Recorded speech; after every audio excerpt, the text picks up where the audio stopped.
Hello दोस्तों, तो finally आज राजा राम मूवी का ट्रेलर को सारेगामा हम भोजपुरी पे रिलीज कर दिया गया है। आप लोगों ने देखा होगा।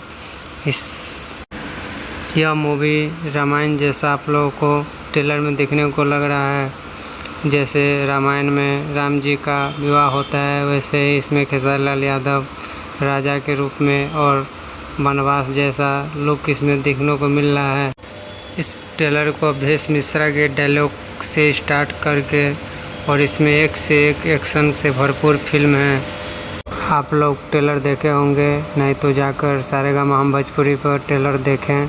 बहुत ही प्यारा ट्रेलर है। यह ट्रेलर देखने के बाद आपको भोजपुरी में पहली बार ऐसा फिल्म का ट्रेलर लगेगा। और दोस्तों, आप लोगों को बता दें, दीवाना बदमाश का फुल वीडियो भी आज रिलीज कर दिया गया है। और वीडियो पर जिस तरह व्यूज जा रहा है, लग नहीं रहा है 1 साल पुराना सॉन्ग को रिलीज किया है। बिल्कुल न्यू सॉन्ग जैसा व्यूज जा रहा है।